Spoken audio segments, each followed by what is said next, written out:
குறைந்த விலை நிறைந்த தரம். தங்கள் தேவைகள் அனைத்தும் ஒரே இடத்தில். ஜெயச்சந்திரன். சன்லேண்ட்ல சமைச்சா சக்தி தானா வரும். காஞ்சிபுரம் பச்சையப்பா சில்க்ஸ், சென்னை, காஞ்சிபுரம், வெள்ளூர், திருவண்ணாமலை. இந்த பதிவில் ஆனி மாதம், அதாவது ஜூன் மாதம் 15ஆம் தேதி முதல் ஜூலை மாதம் 15ஆம் தேதி வரை என்னென்ன கிரக பயிற்சிகள் நடக்க உள்ளது, எந்தெந்த ராசிகளுக்கு என்ன பாதிப்பு, என்ன சாதகம் இதனால் ஏற்படுகிறது, மேலும் இந்த ஆனி மாதத்துக்குண்டான பிரதானமான விஷயங்கள் என்ன போன்ற அனைத்து விவரங்களையும் இந்த பதிவில் நாம் காண இருக்கிறோம். அதாவது உத்தராயணத்தின் கடைசி மாதம் மிதுன ராசியில் சூரியன் சஞ்சாரம் செய்யக்கூடிய இந்த காலகட்டத்தை தான் ஆனி மாதம் என்று சொல்லப்படுவது உண்டு. மேலும் இளவேனிர் மாதம் என்றும் இதனை அழைப்பார்கள். இந்த ஆனி மாதத்தின் பிரதானமான ஒரு விஷயம் என்னவென்றால் ஆனி உத்திரம். ஆனி மாதம் உத்திர நட்சத்திரம் வரக்கூடிய அந்த நாளில் நடராஜருக்கு பிரதானமான வழிபாடு செய்யப்படுவது உண்டு. ஆணி திருமஞ்சனம் என்று இதனை அழைப்பார்கள். குறிப்பாக சிதம்பரம், அதாவது தில்லை நடராஜர் சன்னதியில் மாலை நேரத்தில் ஆணி திருமஞ்சனம் என்பது நடைபெறும். இவ்வளவு சிறப்புகள் வாய்ந்த இந்த ஆனி மாதத்துக்குண்டான கிரக நிலைகளை நாம் எடுத்து ஆராயும் பொழுது நிறைய மாற்றங்கள் இதில் இருக்கிறது. ஒவ்வொரு ராசிக்கும் என்னென்ன தாக்கத்தை ஏற்படுத்த போகிறது என்பதை இப்பொழுது நாம் மிகவும் விரிவாக காண உள்ளோம். மேஷ ராசியை எடுத்துக்கொள்வோம். இந்த ஆனி மாதத்துக்கு உண்டான கிரக நிலைகளை நாம் ஆராய்ச்சி செய்வோம். ராசியாதிபதி என்று சொல்லக்கூடிய செவ்வாய் ராசியில் ஆட்சி பெறுகிறது. மாதத்தின் கடைசியில், அதாவது ஜூன் மாதம் 12ஆம் தேதி ரிஷபத்துக்கு செல்ல இருக்கிறார். மாதத்தின் தொடக்கத்தில் 2ஆம் வீட்டில் குரு, சூரியன் 3ஆம் வீட்டில் இருக்கிறது, புதன் சுக்கிரன் 3ஆம் வீட்டில் இருக்கிறது. இந்த மாதம் என்பது பொதுவாகவே மேஷராசிக்கு ஒரு பிரமாதமான ஒரு மாதமாக இருக்கிறது. ஏனென்றால் ராசியாதிபதி ராசியில் இருப்பது என்பது நாம் எதிரிகளை பந்தாடி எந்த ஒரு விஷயமாக இருந்தாலும் எதிர்ப்புகளை சமாளித்து நமது பிரசன்ஸ், நமது ஆதிக்கத்தை ஒவ்வொரு இடத்திலும் நிலைநிறுத்தி மேலும் வெற்றி வாகை சூடக்கூடிய அமைப்பை ராசியாதிபதி ராசியில் இருப்பதனால் நமக்கு தருகிறது. அதாவது இப்போ நம்ம சொந்த வீட்டில் இருக்கிறோம் அப்படிங்கும் பொழுது நமக்கு எப்படி அந்த வீட்டின் மேல் ஒரு முழு அதிகாரம் என்பது நமக்கு கிடைக்கிறதோ, அவ்வாறு ராசியாதிபதி ராசியில் இருக்கும் பொழுது நாம் எதிர்பாராத வெற்றிகள் என்பது நமக்கு கண்டிப்பாக கிடைக்கும். ஒரு மிடுக்கு, ஒரு கம்பீரம் போன்ற விஷயங்களாக இருந்தாலும், எந்த ஒரு விஷயத்தை எதிர்த்து பேச வேண்டும் என்றாலும் ஒரு வேகம், ஒரு எனர்ஜி, ஒரு உத்வேகம் என்பது நமக்குள்ளே ஊறிக்கொண்டே இருக்கும். எந்த ஒரு சூழ்நிலையையும் சமாளிக்கக்கூடிய பக்குவம் நமக்கு ஏற்படும். இது நாள் வரை மேஷராசிக்கு குரு பயிற்சி ஆன பிறகும் கூட சில விஷயங்கள் கை கெட்டினது வாய் கெட்டவில்லை என்று சொல்லக்கூடிய ஒரு சூழ்நிலையில்தான் இருந்தது. ஏனென்றால் ராசியாதிபதி 11ஆம் இடம் என்று சொல்லக்கூடிய லாபஸ்தானத்தில் இருந்த நாட்களில் சனி என்ற கிரக சேர்ந்திருந்தது. செவ்வாய் சனி கூட்டணி என்பது அனுகூலம் இல்லாத ஒரு கூட்டணி. அதற்கு பிறகு செவ்வாய் மீனராசிக்கு வந்த பொழுது ராகுவின் பிடியில் இருந்தது, அதாவது ஒரு பாம்பின் பிடியில் இருந்தது. இதனால் ராசியாதிபதி உங்களுக்கு கொடுக்க வேண்டிய அனைத்து விஷயங்களையும் கொடுக்க முடியவில்லை என்ற ஒரு சூழ்நிலையில் இருந்தது. இனி துடிக்குது புஜம், ஜெயிப்பது நிஜம் என்று சொல்லக்கூடிய அளவில் நீங்கள் கால் வைக்கக்கூடிய அனைத்து இடங்களிலும் உங்கள் தனித்துவத்தை எடுத்து காண்பிப்பது போலவும், முத்திரை பதிப்பது போலவும், உங்களது சொல்லுக்கு அனைவரும் கட்டுப்பட்டு உங்களது கட்டளைகளை நிறைவேற்றுபவர்களாகவும், பூமி போன்ற விஷயங்களில் மேலும் அனுகூலம் மற்றும் லாபம் பெறக்கூடிய அமைப்பும், குறிப்பாக மருத்துவம், மெட்டல்ஸ், ஃபேப்ரிகேஷன்ஸ், கனரக இன்ஜினியரிங் போன்ற துறைகளில் இருப்பவர்கள் மேலும் வெற்றி வாகை சூடக்கூடிய ஒரு அமைப்பாக இருக்கிறது. 2ஆம் வீடு என்று சொல்லக்கூடிய தனம், குடும்பம், வாக்குஸ்தானம் ஸ்தானாதிபதி சுக்கிரன் 3ஆம் வீட்டில் இருப்பதனால் இவர்கள் சில இடங்களுக்கு ஷார்ட் டிராவலிங், லாங் டிராவலிங் போன்ற விஷயங்களில் ஈடுபட்டு, அதாவது சிறுதூர பயணம், தொலைதூர பயணம் போன்ற விஷயங்களில் ஈடுபட்டு இவர்களுக்கு வரவேண்டிய அந்த தனப்பிராப்தம், அதாவது சம்பத்துக்களை வசூல் செய்ய வேண்டிய ஒரு சூழ்நிலை ஏற்படும். இதனால் இவர்கள் கொடுத்த வாக்கை கண்டிப்பாக காப்பாற்ற முடியும். தனம், குடும்பம், வாக்கு போன்ற 3 விஷயங்களையும் குறிக்கக்கூடிய தனஸ்தானாதிபதி 3ஆம் வீடு என்று சொல்லக்கூடிய வெற்றி ஸ்தானத்தில் அமர்ந்திருக்கிறது. 3ஆம் வீட்டில், அதாவது வெற்றி ஸ்தானத்தில் ஸ்தானாதிபதி ஆட்சி. இங்கு புதன் சுக்கிரன் கூட்டணி என்பது மகாவிஷ்ணுவும் மகாலட்சுமியும் ஒன்றாக சேர்ந்து நமக்கு அனுகூலம் கொடுக்கக்கூடிய அமைப்பாக இருக்கிறது. பிரமாதமான புத்திசாலித்தனத்தை வெளிப்படுத்தக்கூடிய ஒரு காலகட்டமாக, குறிப்பாக இந்த கம்யூனிகேஷன்ஸ், எழுத்து போன்ற துறைகளில் இருப்பவர்கள், ஷார்ட் டிராவலிங் போன்ற துறைகளில் இருப்பவர்கள் நிறைய விஷயங்களில் அனுகூலம் என்பதை இவர்களால் பெற முடியும். இதில் இன்னும் பிரமாதமான விஷயம் என்னவென்றால், மேஷத்துக்கு 5ஆம் வீட்டுக்கு அதிபதி என்று சொல்லக்கூடிய சூரியன் ஸ்தானாதிபதி ஸ்தானத்துக்கு 11 என்று சொல்லக்கூடிய லாபத்தில் இருக்கிறது. இதனால் சூரியன் என்பது இங்கு குழந்தைகளை குறிகாட்டுவது. ஏனென்றால் புத்திரஸ்தானத்துக்கும் பூர்வீக ஸ்தானத்துக்கும் பஞ்சமஸ்தானத்துக்கும் அதிபதியாக வருகிறது. இவரது குழந்தைகள் சம்பந்தப்பட்ட விஷயங்களில் அவரவர் வயதை அனுசரித்து, அது கல்வியாக இருந்தாலும், வெளிநாட்டு பயணமாக இருந்தாலும், வேலை வாய்ப்பாக இருந்தாலும், வீட்டில் சுபகாரியங்கள் நடக்க வேண்டிய விஷயமாக இருந்தாலும் கண்டிப்பாக இவர்கள் ஒரு வெற்றி என்பதை பெற முடியும். மேலும் சூரியன் என்பது இங்கு பித்துர்காரகன்.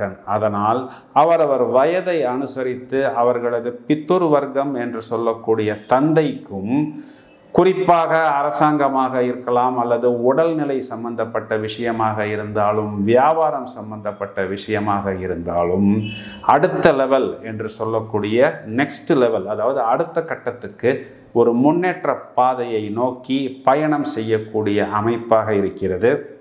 2ஆம் வீடு என்று சொல்லக்கூடிய தனஸ்தானத்தில் குரு பகவான் வந்த பிறகு இவர்களுக்கு ஏராளமான விஷயங்கள் அனுகூலமாக அமைந்து கொண்டிருக்கிறது. குறிப்பாக 6ஆம் வீட்டில் இருந்த கேது இதனால் வரை இவர்களுக்கு கொஞ்சம் வெளியே சொல்லிக்கொள்ள முடியாத சில நெருடல்களை கொடுத்து கொண்டிருந்தது.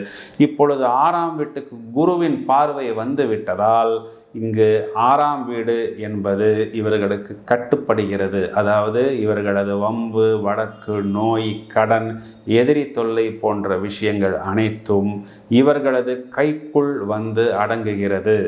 இவர்கள் இங்கு வெற்றி பெறக்கூடிய காலகட்டம். ஏனென்றால் இதே குரு பகவான் 8ஆம் இடம் என்று சொல்லக்கூடிய அஷ்டமஸ்தானத்தை 7ஆம் பார்வையாக பார்ப்பதனால் இவர்கள் மேலும் வெற்றி பெற முடியும். லாபஸ்தானத்தில் சனி பகவான் ஆட்சி. குறிப்பாக இங்கே கவனிக்க வேண்டிய விஷயம் என்னவென்றால், ஜூன் மாதம் 29ஆம் தேதி சனி பகவான் வக்கரம் அடைகிறார். இது மேஷராசிக்கு மேலும் ஒரு ஹைலைட்டாக அமைகிறது. இதன் காரணம், 11ஆம் இடம் என்பது இந்த லக்னத்துக்கு பாதகஸ்தானமாகிறது. பாதகாதிபதி வக்கரம் அடையும் பொழுது தனது இயல்பு நிலை மாறி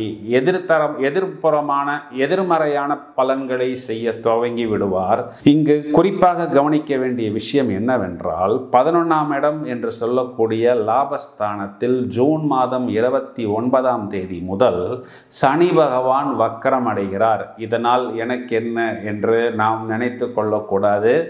பாதகாதிபதி பாதகஸ்தானத்தில் வக்கரம் பெறுவதனால் பாதகாதிபதியின் எதிர்மறையான தன்மைகள் விலகி நேர்மறையான தன்மைகள் என்பது நமக்கு வந்துவிடும். 11ஆம் இடம் என்பது என்ன விஷயத்தை குறிகாட்டுகிறது என்பது உங்களுக்கே நன்றாக தெரியும். லாபம், நினைத்த காரியத்தில் வெற்றி, அதாவது நாம் நினைத்த அனைத்து காரியங்களிலும் வெற்றி என்பது இது நாள் வரை கை கெட்டியது வாய் கெட்டவில்லை, இனி அது வாய் கேட்டும். லாபம் என்பது நமக்கு கண்டிப்பாக வரும். இந்த சனி வக்கரம் என்பது 120 நாட்கள், அதாவது நவம்பர் மாதம் 15 தேதி வரை இருக்கிறது.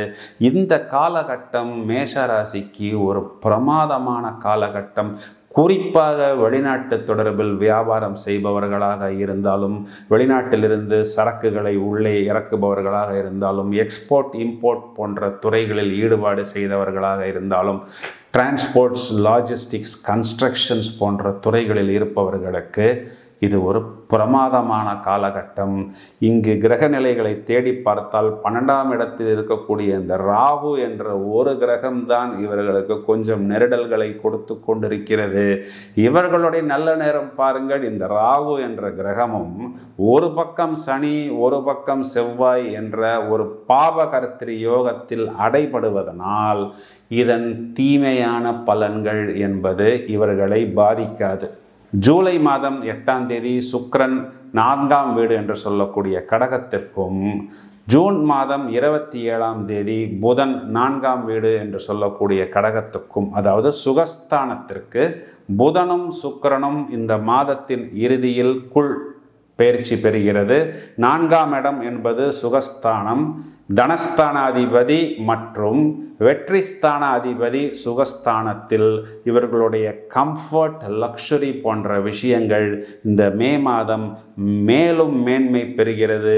தேடி பார்த்தாலும் மேஷராசிக்கு இந்த ஆனி மாதம் முழுவதுமே ஒரு பிரமாதமான ஒரு கிரக நிலைகளாக அமைந்திருக்கிறது. இதனை நீங்கள் முழுவதுமாக உபயோகித்து கொண்டு மேலும் வெற்றி பெறுவதற்குண்டான வாழ்த்துக்கள். ரிஷபராசியை எடுத்துக்கொள்வோம். இந்த கிரக கூட்டணி எவ்வாறு இருக்கிறது ஆனி மாதத்தில் என்றால், ராசியில் குரு சஞ்சாரம் செய்கிறது. அதாவது இவர்களுக்கு ஏதாவது ஒரு ரூபத்தில் ஒரு குரு என்பவர் கிடைப்பார். அவரது தொழில் சம்பந்தப்பட்ட விஷயமாக இருந்தாலும், கல்வி சம்பந்தப்பட்ட விஷயமாக இருந்தாலும், அல்லது அவர்கள் வியாபாரத்தில் ஈடுபட்டிருந்தாலும், அல்லது ஒரு பூஜை, ஜபம், தபஸ் போன்ற விஷயங்களில் ஈடுபட்டாலும், இவர்களை வழி நடத்துவதற்கு, இவர்களை ஒரு தெளிவான பாதையில் பயணம் செய்ய வைப்பதற்கு இவர்களுக்கு ஒரு கைடு, ஒரு குரு, ஒரு ஃபாதர் ஃபிகர் என்பவர் கிடைப்பார். குரு என்பவர் இங்கு தண்டிப்பவர் அல்ல, கண்டிப்பவர். நம்மளை விட அனுபவத்தில் அதிகம் நிறைந்த ஒரு நபர் நம்மளை கண்டிப்பது என்பது நம்மளை வழி நடத்துவதற்கு என்றுதான் நாம் எடுத்துக்கொள்ள வேண்டும். ரிஷபராசியை பொறுத்தவரை குரு அஷ்டமாதிபதி என்று மட்டும் எடுத்துக்கொள்ளக்கூடாது. இவர்தான் லாபஸ்தானத்துக்கும் அதிபதி. லாபாதிபதி ராசியில் அமருகிறார். 2ஆம் இடத்தை எடுத்துக்கொள்வோம். தனஸ்தானத்தில் தனஸ்தானாதிபதி புதன், ராசியாதிபதி சுக்கிரன், இவர்களே பஞ்சமாதிபதியுமாக 6ஆம் வீட்டுக்கும் அதிபதியாக ஆட்சி பலம் பெறுகிறது. இதனால் ஒரு பிரமாதமான ஒரு போக்கு இவர்களிடம் காணப்படும். ஏனென்றால் இந்த கூட்டணி வாக்குஸ்தானத்தில் அமர்ந்திருக்கிறது. இதனால் இவர்கள் கொடுத்த வாக்கை காப்பாற்ற முடியும். தேவையான அளவுக்கு பணப்புழக்கம் என்பது ஏற்படும். இங்கு குடும்பஸ்தானாதிபதி, லக்னாதிபதி, ராசியாதிபதியுடன் சேர்ந்திருப்பதால் குடும்பத்தில் சுப நிகழ்வுகள் என்பது நடைபெறும். மேலும் இவர்களது வார்த்தைகள் மற்றவர்களை ஈர்க்கும் விதத்தில் இருக்கும். ஒரு அட்ராக்ஷன் என்று சொல்கிறோமே, அதாவது வெறும் வார்த்தை அலங்காரத்தால் மட்டுமல்லாமல் புத்திசாலித்தனத்தாலும் பேச்சாற்றலாலும் மற்றவர்களை தம் வசம் ஈர்க்கக்கூடிய அமைப்பு. அதாவது இப்பொழுதெல்லாம் இந்த லா ஆஃப் அட்ராக்ஷன் என்று சொல்லி கொண்டிருக்கிறார்களே, அது இங்கிருந்து தான் வருகிறது என்று சொல்லக்கூடிய அளவில் புதிதான யோசனைகள் இவர்களுக்கு மின்னல் வேகத்தில் வரும்.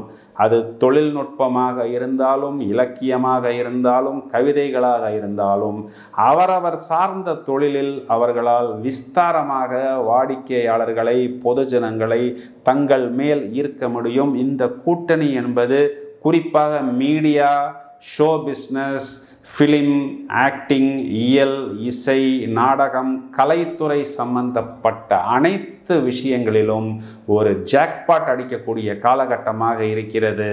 இதனால் நான் ஏற்கனவே சொன்னது போல் இந்த புதன் சுக்கிரன் என்பது அஷ்ட ஐஸ்வர்யங்களையும் மொத்தமாக கொடுக்கக்கூடிய அமைப்பாக, இந்த கிரகங்களின் அதி தேவதைகளாக மகாலட்சுமியும் மகாவிஷ்ணுவும் ஒன்றாக வந்து வாக்கிலும் குடும்பத்திலும் நமக்கு அமர்ந்து அனுகூலம் கொடுத்தால் என்ன நல்ல பலன்களை பெற முடியுமோ இந்த அமைப்பு என்பது இவர்களுக்கு இருக்கிறது.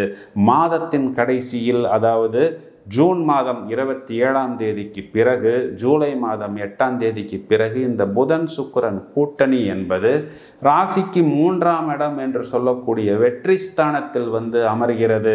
மேலும் 9ஆம் இடம் என்று சொல்லக்கூடிய பாக்கியஸ்தானத்தை பார்ப்பதனால் இவர்களது வெற்றி மற்றும் பாக்கியம் மேலும் அபிவிருத்தியாகும். இங்கு 4ஆம் வீட்டுக்கு அதிபதி என்று சொல்லக்கூடிய சுகஸ்தான அதிபதி ராசிக்கு 2ஆம் இடத்தில் சுபபலம் பெறுகிறது. இதனால் என்ன சார் நடக்கும் என்று தானே கேட்கிறீர்கள். இவர்களுடைய கம்ஃபர்ட், லக்ஸுரி போன்ற விஷயங்கள் அடுத்த கட்டம், அதாவது நெக்ஸ்ட் லெவலுக்கு வரும். 2ஆம் இடம் வாக்குஸ்தானத்தில் சூரியன். இவர்களது வார்த்தைகள் பளீர் என்று இருக்கும், வார்த்தைகளில் ஒரு தெளிவு பிறக்கும்.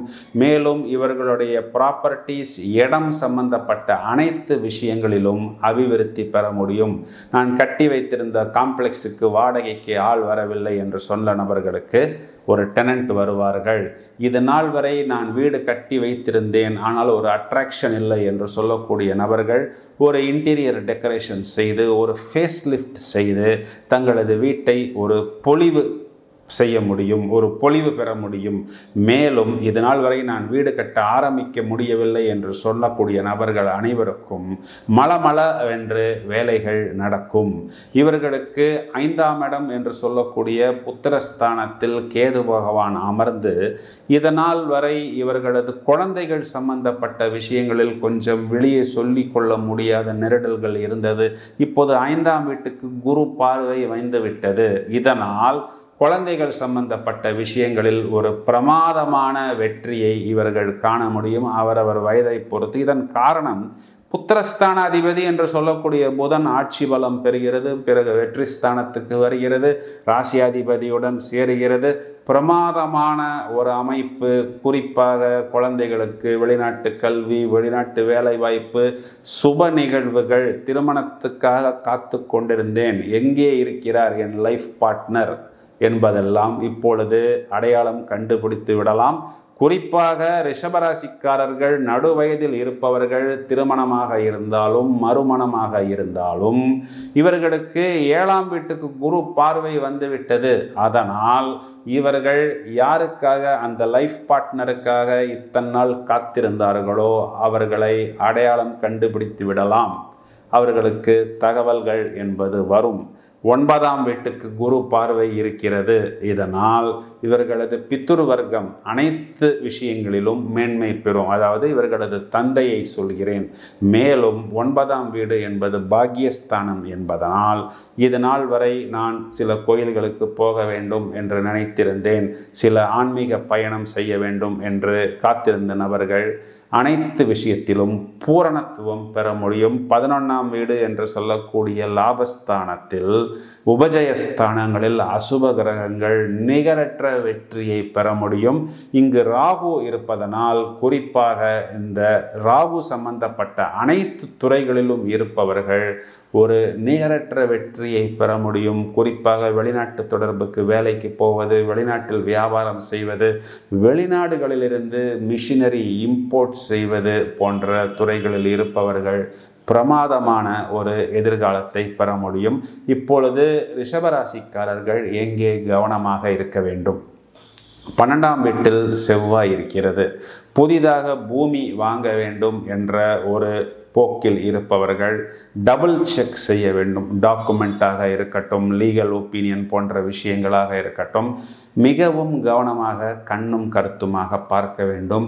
இவர்கள் தங்களது சகோதரர்களுடன் பேசும் பொழுது காரமாக பேசக்கூடாது. வார்த்தைகளை மிகவும் கவனமாக இவர்கள் கையாள வேண்டும்.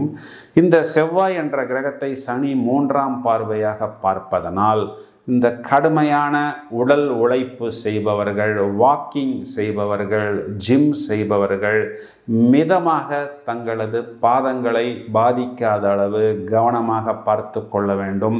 உத்தியோகம் என்று சொல்லக்கூடிய ஜீவனம், அதாவது 10ஆம் இடத்தில் சனி என்ற கிரகம் ஜூன் மாதம் 29ஆம் தேதி வக்கரம் பெறவிருப்பதனால் தொழிலில் இவர்கள் கொஞ்சம் கவனமாக இருக்க வேண்டும். குறிப்பாக புதிதாக கிளைண்ட்டுகளை எடுக்கும் பொழுது கிரெடிட் கொடுப்பது, தெரியாத நபர்களுக்கு அட்வான்ஸ் பேமெண்ட் இல்லாமல் ஆர்டர்ஸ் சப்ளை செய்வது, அல்லது இவர்கள் புதிதாக ஒரு டெக்னாலஜியோ அல்லது ஒரு தொழில்நுட்பத்தையோ அறிமுகம் செய்யும் பொழுது 1க்கு 2 முறை டபுள் செக் செய்த பிறகு அதனை இன்ட்ரோடியூஸ் செய்வது போன்று கொஞ்சம் கவனமாக பார்த்து கொள்ள வேண்டும். அனைத்து வேலைகளையும் இவர்களே தங்களுக்கு மேல் எடுத்து ஓவர்லோடு செய்யாமல் அவரவருக்கு அந்த வேலையை பிரித்து கொடுத்து பக்குவமாக இவர்கள் இதனை ஹேண்டில் செய்யும் பொழுது இந்த சனி வக்கரம் என்பது இவர்களை பாதிக்காது. ரிஷபராசிக்கு இந்த மாதத்துக்கு உண்டான கிரகநிலைகள் அனுகூலமாக இருக்கிறது. பிரமாதமாக இதனை உபயோகித்துக் கொள்ளுங்கள். வாழ்த்துக்கள். மிதுன ராசியை எடுத்துக்கொள்வோம். மாதத்தின் தொடக்கத்தில் ராசியில் புதன், சுக்கிரன், சூரியன் இந்த 3 கிரகங்கள் இருக்கிறது. இந்த 3 கிரகங்களுமே இவர்களுக்கு மிகவும் அனுகூலமான கிரகங்கள். ராசியாதிபதி ராசியில் இருக்கிறது. இதனுடன் சுக்கிரன் என்ற ஒரு கிரகம் சேர்ந்திருக்கிறது, அதாவது பஞ்சமாதிபதி. ராசிக்கு 3ஆம் அதிபதி என்று சொல்லக்கூடிய வெற்றி ஸ்தானாதிபதியும் ராசியில் இருப்பது இவர்களுக்கு ஒரு பெரிய ஜாக்பாட் என்று எடுத்துக்கொள்ளலாம்.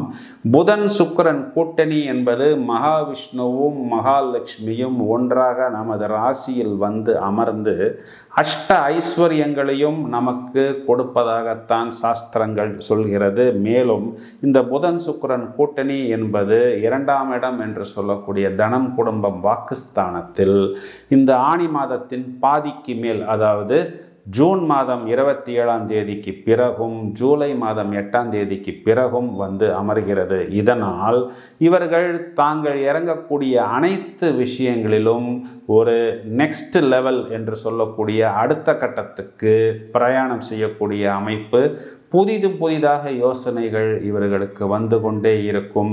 புத்திசாலித்தனத்தை பிரமாதமாக வெளிப்படுத்துவார்கள். மேலும் சுக்கிரன் ராசியில் சஞ்சாரம் செய்யக்கூடிய அந்த காலகட்டங்களில் நமக்கே தெரியாமல் ஒரு பியூட்டி பார்லருக்கு போய்விட்டு வந்தால் எவ்வாறு ஒரு பிரகாசம் இருக்கிறதோ அதுபோல் ஒரு புது பொலிவு என்பது முகத்தில் பிரகாசமாக வெளிப்படும். அனைவரையும் நம்மையே பார்ப்பது போல் ஒரு தோற்றம் இருக்கும். அனைவரையும் நமது வார்த்தைகளை ரசிக்கிறார்களோ என்ற அளவுக்கு புத்திசாலித்தனத்தை வெளிப்படுத்துவார்கள். இந்த கூட்டணியானது அவரவர் சம்பந்தப்பட்ட அனைத்து துறைகளிலுமே அவர்கள் ஏதோ ஒரு விஷயத்தை கண்டுபிடிப்பது போல் ஒரு தோற்றம் என்பது இவர்களுக்கு ஏற்படும். அதாவது அது தொழில்நுட்பமாக இருந்தாலும், இசையாக இருந்தாலும், கலைத்துறையாக இருந்தாலும், கவிதையாக இருந்தாலும், இந்த மீடியா சம்பந்தப்பட்ட துறையில் இருப்பவர்கள் இந்த காலகட்டத்தில் இவர்களுக்கு ஏற்படக்கூடிய வெற்றியானது வெகு நாட்கள் இவர்களை பிஸியாக வைத்து கொள்ளக்கூடிய அளவுக்கு இவர்களுக்கு புது ஆர்டர்ஸ், புது கான்ட்ராக்ட்ஸ் என்பது வரும். ராசியில் சூரியன் இருப்பதனால் ஒரு தெளிவு. ஏனென்றால் இங்கு வெற்றி ஸ்தானாதிபதி ராசியில் வந்து இருப்பதனால், சூரிய புத ஆதிபத்தியமாக வருவதனால் இவர்கள் செல்லக்கூடிய இடங்களில் இவர்களுக்கு வெற்றி என்பது ஏற்படும். புத்திரஸ்தானாதிபதி, பஞ்சமஸ்தானத்துக்கு அதிபதி என்று சொல்லக்கூடிய சுக்கிரன் ராசியில் வந்து அமர்கிறது. பிறகு தனஸ்தானத்தில் வருகிறது. கொடுத்த வாக்கை காப்பாற்ற முடியும். பணப்புழக்கம் என்பது இவர்களுக்கு கையில் இருந்து கொண்டே இருக்கும். வயதை அனுசரித்து இவர்களது குழந்தைகள் சம்பந்தப்பட்ட அனைத்து விஷயங்களிலும், அது வேலை வாய்ப்பாக இருந்தாலும், ஒரு கல்வியாக இருந்தாலும், அல்லது ஒரு வெளிநாட்டு தொடர்பாக இருந்தாலும், ஒரு வெற்றி என்பதை இவர்கள் எதிர்பார்த்து காத்திருக்க முடியும். அதுவும் ஒரு பூரணமான வெற்றியாகத்தான் இவர்களுக்கு அமைகிறது. மேலும் 11ஆம் இடம் என்று சொல்லக்கூடிய லாபஸ்தானத்தில் செவ்வாய். இதற்காகத்தான் இது நாள் வரை காத்திருந்தேன். இந்த செவ்வாய் இங்கு சஞ்சாரம் செய்யக்கூடிய காலகட்டம், அதாவது ஜூன் மாதம் 12ஆம் தேதி வரை இவர்களுக்கு லாபம் என்பது 2 அல்லது 3 விதங்களில் வரும். தேவையான அளவு அவரவர் தங்கள் துறை சார்ந்த பொருட்களை கையில் வைத்து கொள்ள வேண்டும். வாடிக்கையாளர் வந்து நிற்கிறார், கொடுப்பதற்கு என்னிடம் பொருள் இல்லை, ஸ்டாக் இல்லை என்று சொல்ல வேண்டாம். லாபஸ்தானாதிபதி லாபஸ்தானத்தில் ஆட்சி பெறுவது என்பது 1.5 வருடத்திற்கு ஒரு முறைதான் நடக்கும். செவ்வாய் மீண்டும் அதே இடத்துக்கு வருவதற்கு 1.5 வருடம் ஆகும். புதன் சுக்கிரன் கூட்டணி இதே இடத்தில் வருவதற்கு இன்னும் 1 வருடம் ஆகும். நீங்கள் எல்லாரும் கேட்கலாம், என்ன சார் கன்னியில் புதன் ஆட்சி பெறுகிறதே, அங்கு புதன் சுக்கிரன் கூட்டணி ஏற்படுமே. கன்னியில் புதன் ஆட்சி பெறுகிறது, அங்கு சுக்கிரன் நீசம் பெறுகிறது அல்லவா? அப்பொழுது புதன் தான் சுக்கிரனுக்கு அந்த ஒரு காரகத்துவத்தை கொடுக்க வேண்டியிருக்கிறது. மேலும் மீனத்தில் சுக்கிரன் ஆட்சி பெறும் பொழுது இதே அமைப்பு வராதா என்று கேட்கலாம். அப்பொழுது புதன் அங்கு நீசம் பெறுவதனால் புதனை சுக்கிரன் தான் ஆக்டிவேட் செய்ய வேண்டியிருக்கிறது. இந்த கூட்டணி பழுதில்லாமல், அதாவது 1% கூட நெகட்டிவ் இல்லாமல் சேரக்கூடிய இடம் என்பது ரிஷபம், மிதுனம் மற்றும் துலாம். இதில் மிதுனத்தில் புத்திகாரகன் புதன் ஆட்சி, வருடத்திற்கு ஒரு முறைதான் இந்த கூட்டணி வரும். லாபஸ்தானாதிபதி லாபஸ்தானத்துக்கு வருவதும் 1.5 வருடத்துக்கு ஒரு முறைதான் வரும். இங்கு செவ்வாய் 6ஆம் வீட்டுக்கு அதிபதி 11ஆம் வீட்டில் ஆட்சி பெறுவதனால் இவர்களது வம்பு வழக்கு நோய் போன்ற விஷயங்களில் ஒரு ஃபுல் ஸ்டாப் என்பது ஏற்படும். இது நாள் வரை நான் நோயின் பிடியில் இருந்தேன். ஒரு மாற்று வைத்தியம் செய்த பிறகு எனக்கு அந்த நோயிலிருந்து வெளிவதற்குண்டான ஒரு அமைப்பு தெரிகிறது என்று சொல்லக்கூடிய காலகட்டம். 8ஆம் வீட்டுக்கு குரு பார்வை இருக்கிறது. இதனால் இவர்களுக்கு வம்பு வழக்கு போன்ற விஷயங்கள்னால் ஒரு அவமானம் என்பது ஏற்படாது. 10ஆம் இடத்தில் ராகு, அதாவது அசுப கிரகம் ஏதாவது ஒன்று 10ஆம் இடம் ஜீவனத்தில் இருந்தால் அதன்பால் பல நன்மைகள் ஏற்படும் என்பதுதான் ஜோதிட விதி. அதனால் இவர்களது உத்தியோகத்தில் மேன்மை பெற முடியும். 4ஆம் வீட்டில் இருந்த கேது என்ற கிரகம் இது நாள் வரை இவர்களுக்கு இவர்களது சுகஸ்தானம் என்று சொல்லக்கூடிய கம்ஃபர்ட், லக்ஷுரி, வாகனம், மாத்துர் ஸ்தானம் போன்ற, அதாவது மாத்தூர் என்பது தாயை குறிக்கக்கூடியது போன்ற விஷயங்களில் கொஞ்சம் நெருடல்களை கொடுத்து கொண்டிருந்தது. அதாவது எல்லாம் இருந்தது, ஆனால் எதுவும் இல்லை என்ற ஒரு நிர்பந்தத்தில் இருந்தது. இப்பொழுதுதான் 4ஆம் வீட்டுக்கு குரு பார்வை கிடைத்து விட்டதே. குரு 12ஆம் வீட்டுக்கு போனாலும் இங்கு பாதகாதிபதி மறைகிறது. கெட்டவன் கெட்டிடில் என்ற அமைப்பில் வருகிறது. 9ஆம் வீட்டில் சனி வக்கரம் ஜூன் மாதம் 29ஆம் தேதி. ஆனாலும் இந்த வக்கர சனி என்பது குறிப்பாக இவர்களை பெரிதாக எந்த விதத்திலும் பாதிக்கப் போவதில்லை. இதனால் இவர்களது அதிர்ஷ்டங்கள் தடையாகாது. புதன் சுக்கிரன் கூட்டணி என்பதும் செவ்வாய் ஆட்சி என்பதும் பிறகு இதே புதன் சுக்கிரன் தனஸ்தானத்துக்கு வருவது என்பதும் மிதுன ராசிக்கு ஒரு ஜாக்பாட். இதனை புத்திசாலித்தனமாக உபயோகித்துக் கொண்டு மேலும் வெற்றி பெறுங்கள்.